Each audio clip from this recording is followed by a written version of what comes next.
Hey everybody, welcome to this week's edition of Title Scoop. So this week we are on our final common commercial endorsement, which is the ALTA 34 series, also known as the Identified Risk Coverage Endorsements. Now there are two different forms. They are similar as what their coverage is. There's just, they changed the format a few years ago. I think it was in 2021. It made it just a little more user-friendly as far as the formatting goes. So both of these can be used on an owner's policy or a loan policy. I usually suggest if you are going to issue these, call your underwriter to find out one, which form they'd prefer you to use, but then two, make sure that you have the language because the language can be a little bit tricky if you don't issue these regularly. Now, the endorsement provides certain specific coverages for a matter referred to as an identified risk, and again, we identify that on the endorsement, we describe it. And it is an exception on our Schedule B. So we have to have something on our Schedule B that we are identifying as a risk and then insuring with this endorsement, basically an affirmative coverage of sorts. Now, the 34-06, which was the first one ever done, I think the last form was in 2011. This endorsement insures against loss or damage sustained by reason of either a final order from a court enforcing the identified risk in favor of an adverse party, or if there's a release of a prospective purchaser, lessee, lender from their obligation to either like purchase, lease, or lend as a result of that identified risk. But that's only if there's a contractual condition that requires the delivery of a marketable title and that no other underwriter or title company is willing to insure over this identified risk. So we've got to have some things required before we will have coverage on this endorsement.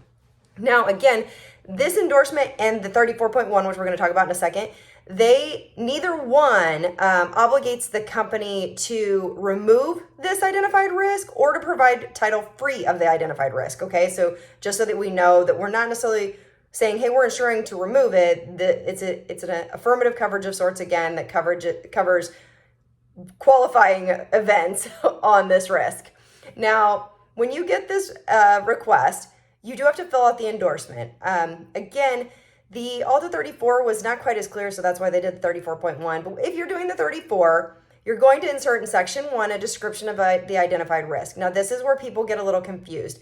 The language is actually, I'm going to read it. As used in this endorsement, identified risk means, and it says insert description of the title, defect, restriction, encumbrance, or other matter described in exception blank of Schedule B. Well, the exception blank of Schedule B is pretty easy. We can figure that out. But the description itself is where people get a little confused. They want to put exactly what it is. So if we have, say, a mortgage, for instance, the mortgage is not the risk. We may have that as the exception. The risk is actually a foreclosure, right? Same as if we have an encroachment. That's one that's used a lot. We have maybe a 6-foot encroachment of the fence onto the adjoining property. We say, you know what, we are willing to insure with a 34. And instead of putting the encroachment as your description, you probably would want to have something more like a final and non-appealable court order ordering the removal of the fence located on the primary land from the land east and adjoining as disclosed by the survey, blah, blah, blah, right? And then as exception 24 of Schedule B. So again, you just want to be really specific as to what the risk is and what our risk is when we're putting together this endorsement. Again, you put the number of the exception, so you've got to have an exception in order to do this. And if the matter you're trying to insure with this endorsement is extra hazardous, call your underwriter and make sure, one, that you can do it, and two, that if they are okay with doing it, they can help you with the language so that you have the proper language in your endorsement.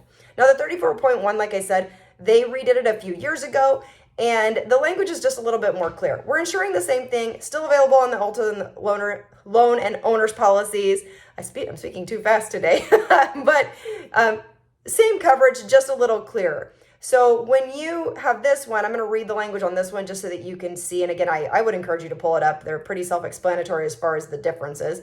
This one actually says, as used in this endorsement, the following terms mean, and it says A, identified exception blank. So we put our exception number of Schedule B.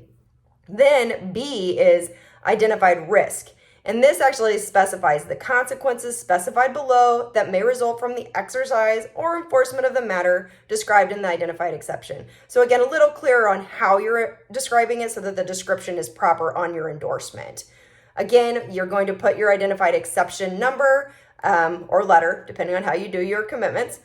And then the consequences. So the second part is really the consequences. What is our risk here? So once you have that filled out, again, if you have an extra hazardous risk, call your underwriter. We don't want to insure those without getting underwriter approval.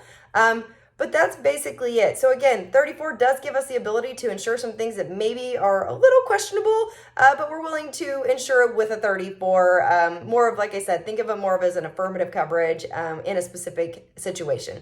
So that's it for our common commercial endorsement series. If you guys have any questions, let me know. If not, we'll see you next week.